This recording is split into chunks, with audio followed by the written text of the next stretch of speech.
আমার স্নেহের ছাত্রছাত্রীরা, আশা করি তোমরা সকলে ভালো আছো, সুস্থ আছো এবং স্বাভাবিক আছো।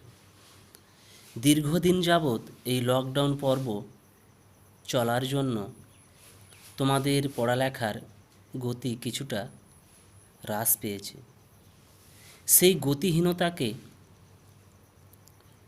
দূর করবার জন্য গীতাঞ্জলি বিদ্যাপীঠ বিদ্যালয়ের পক্ষ থেকে একটি ছোট্ট প্রয়াস অনলাইন ক্লাস ব্যবস্থা। যাই হোক, আজকে আমি তোমাদের বাংলা বিষয়ের পাতাবাহার পাঠ্যের অন্তর্গত একটি গুরুত্বপূর্ণ কবিতা, বর্তমানকালের বিখ্যাত কবি কার্তিক ঘোষের মাঠ মানে ছুট কবিতাটির প্রথম পর্ব নিয়ে আলোচনা করব। তাই প্রথমেই আমরা জেনে নেব কবি পরিচিতি, এরপর আমরা জানব কবিতাটির নামকরণ সম্পর্কে এবং শেষে বিষয়বস্তু সম্পর্কে আলোচনা করব। তাহলে কি হবে বলো তো? তাহলে আমাদের কবিতাটির অর্থ তথা মর্মার্থ বুঝতে খুব সহজ হয়ে যাবে। তাহলে চলো জেনে নেওয়া যাক কবি পরিচিতি সম্পর্কে। কবি কার্তিক ঘোষ হুগলি জেলার আরামবাগ মহকুমার প্রতাপনগর অঞ্চলে 1950 সালে জন্মগ্রহণ করেন। কবির শৈশব কেটেছে সেই হুগলি জেলার আরামবাগ মহকুমার প্রতাপনগরেই। কবি ছেলেবেলা থেকে অত্যন্ত মেধাবী ছিলেন। বাল্যকাল তথা স্কুল জীবন থেকেই তিনি কবিতার বা সাহিত্যের প্রতি অনুরাগী হয়ে ওঠেন। ফলস্বরূপ তিনি স্কুল জীবন থেকেই কবিতা লেখা শুরু করেন, যা তাঁকে পরবর্তীকালে একজন বিখ্যাত কবি ও ছড়াকার হিসেবে পরিচিতি লাভ করতে সাহায্য করে এবং বাংলা সাহিত্যে তিনি পরম সমাদরে গৃহীত হন পাঠক মহলে। এছাড়াও তিনি শিশুদের কাছে বা শিশু পাঠকদের কাছে অত্যন্ত একজন স্নেহের পাত্র হয়ে ওঠেন। তার রচিত উল্লেখযোগ্য গ্রন্থগুলির মধ্যে অন্যতম হল একটা মেয়ে একা, হাত ঝুমঝুম পা ঝুমঝুম, দলমা পাহাড়ের দুলকি, আমার বন্ধু গাছ, জুঁই ফুলের রুমাল, এ কলকাতা সে কলকাতা ইত্যাদি। তাঁর সম্পাদিত গ্রন্থ শ্রেষ্ঠ কিশোর কল্পবিজ্ঞান, সেরা রূপকথার গল্প, সেরা কিশোর অ্যাডভেঞ্চার প্রভৃতি। তিনি বিভিন্ন পুরস্কারে ভূষিত হন। যেমন তিনি 1976 টুম্পুর জন্য লেখাটির জন্য সংসদ পুরস্কারে সম্মানিত হন। 1993 সালে তিনি শিশু সাহিত্য জাতীয় পুরস্কার লাভ করেন। এছাড়াও তিনি পেয়েছেন তেপান্তর ও সুনির্মল স্মৃতি পুরস্কার ইত্যাদি। এই হলো কবি পরিচিতি। যাক, কবির সম্পর্কে আমরা জানলাম, কারণ কবির সম্পর্কে যদি আমরা না জানি তার লেখা সম্পর্কে জানব না। তাই আমরা কবির সম্পর্কে একটু হালকা করে জেনে নিলাম। এবার চলো, মাঠ মানে ছুট এই নামটি সম্পর্কে। দেখো, মাঠ মানে হচ্ছে প্রান্তর বা খোলা জায়গা, যেখানে ছোট ছোট ছেলে মেয়েরা একসঙ্গে বিভিন্ন ধরনের খেলায় মেতে ওঠে। মাঠ, এই মাঠ কথাটি মনে করলেই মনের মধ্যে একটা আনন্দ চলে আসে। মাঠ দেখলেই ছুটে যেতে ইচ্ছে করে খেলার জন্য।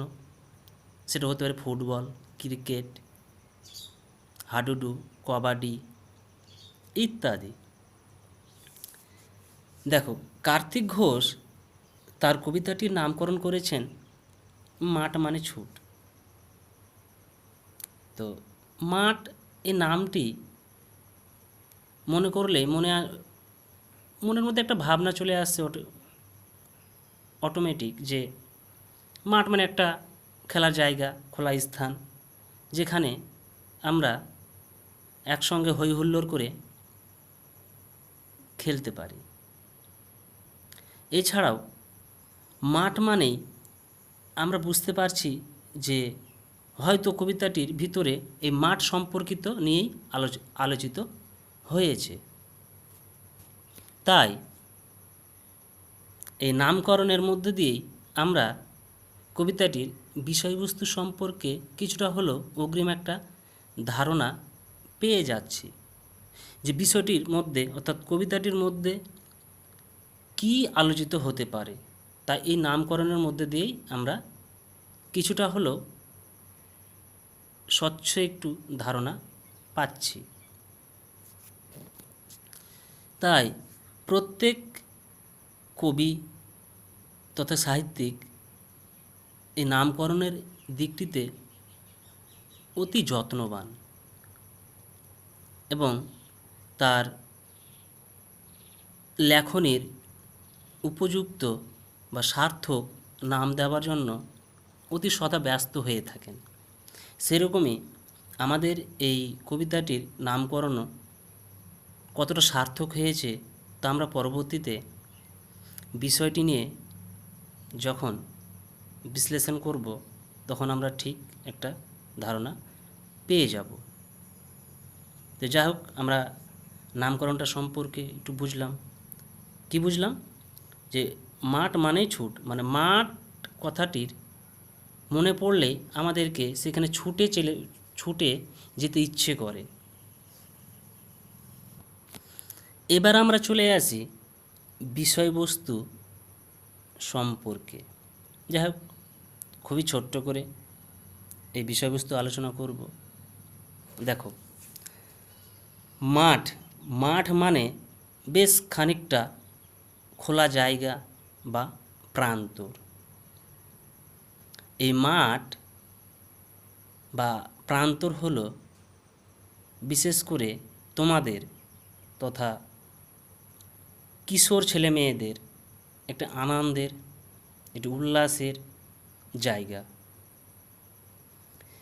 এই কিশোর ছেলে মেয়েদের কাছে অত্যন্ত গুরুত্বপূর্ণ একটি স্থান হলো মাঠ। মাঠে নানান ধরনের ক্রিয়াকর্ম হয়ে থাকে, যেমন খেলাধুলা, যে কোনো প্রতিযোগিতামূলক খেলা, নাটক, উৎসব, ঘুরে বেড়ানো। এছাড়াও আমরা দেখতে পাই যে মাঠের মধ্যে মেলা, পূজা, পার্বণ ইত্যাদি হয়ে থাকে। এই প্রতিটি ক্রিয়াকর্মের মধ্যেই মানুষের অগাধ অর্থাৎ অনেক আনন্দ, খুশি, উন্মাদ, উল্লাস, হল্লা লুকিয়ে থাকে। মাঠ হলো কিশোর তথা ছোট ছোট ছেলেমেয়েদের কাছে, বিশেষ করে তোমাদের কাছে সবুজ প্রাণের শাশ্বত একটি প্রদীপ। মাঠ আমাদের মুক্ত জীবনের আনন্দ দান করে। দেখবে যে মাঠ যখন আমরা ঘরের মধ্যে, বিদ্যালয়ে বা কোনো একটা স্থানে আবদ্ধ জীবনযাপন করি, একঘেয়েমি জীবনযাপন করি, সেই একঘেয়েমিকে দূর করবার জন্য আমরা খোলা স্থানে যাই। সেই জায়গাটা হচ্ছে মাঠ, যেখানে আমাদের বুক ভরে শ্বাস নেবার একটা সাহায্য করে থাকে। সেখানে গেলে আমরা নিজের বন্ধুবান্ধব, পাড়া প্রতিবেশী, এছাড়া আরও অন্যান্য ছেলে মেয়েদের সহিত সাক্ষাৎ ঘটে, একসঙ্গে খেলার সুযোগ থাকে, মন খুলে কথা বলার, আড্ডা দেওয়ার জায়গা থাকে বা পরিবেশ সৃষ্টি হয়ে থাকে। আর দেখো, ছুট মানে এই বিশাল মাঠ বা প্রান্তরে ছুটে চলা। লক্ষ্য একটাই থাকে, সেটা হলো আর 5 জনের থেকে এগিয়ে চলা।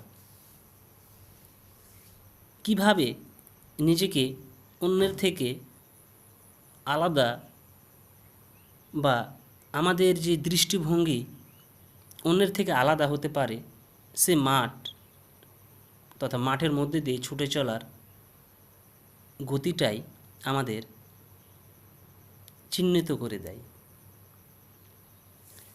জীবনের যে কোনো প্রতিযোগিতামূলক কাজে এগিয়ে যাওয়ার মধ্যে দিয়ে সঠিক লক্ষ্যে উপনীত হওয়ার অর্থে এই ছুট কথাটি কবি ব্যক্ত করেছেন বা বুঝিয়েছেন। ছুট শব্দটির মধ্যে দিয়ে কবি সাহসের সঙ্গে লড়াই করে বেঁচে থাকার আনন্দকে বুঝিয়েছেন।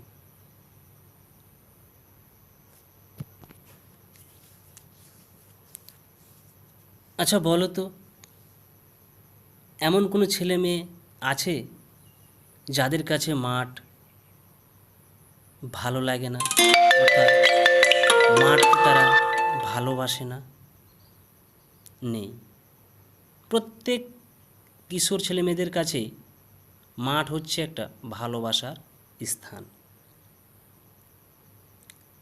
তাই কবি অত্যন্ত নিপুণভাবে তিনি একটি মাঠের চারিত্রিক বৈশিষ্ট্যকে এই কবিতার মধ্যে দিয়ে ফুটিয়ে তুলেছেন, যা আমাদের সকলের কাছে গ্রহণীয় এবং প্রশংসনীয়। যাই হোক, এ হচ্ছে আমাদের কবিতাটির মূল বিষয়বস্তু। পরিশেষে দেখো যে নামকরণের সার্থকতা কতটুক হয়েছে। কবিতাটির আদ্যপ্রান্ত বিশ্লেষণ করলে দেখা যাবে যে শুধু মাঠ আর মাঠ, মাঠ আর মাঠ। এই মাঠকে কেন্দ্র করেই কবিতাটি আবর্তিত হয়েছে। তাই কবিতাটির নামকরণও অত্যন্ত সার্থক হয়েছে, অর্থাৎ নামকরণ যুক্তিযুক্ত।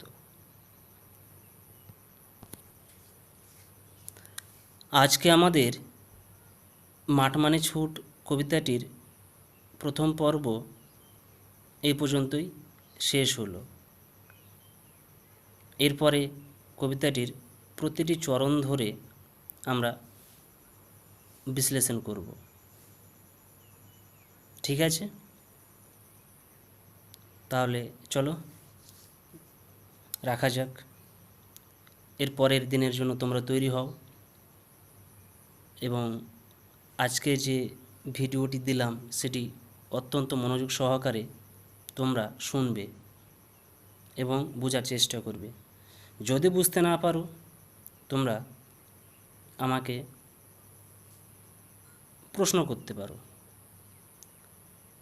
লিখে তোমরা ওই টেলিগ্রাম অ্যাপে আমাকে জানাবে যদি বুঝতে অসুবিধা হয়। ঠিক আছে? এ বলে রাখছি।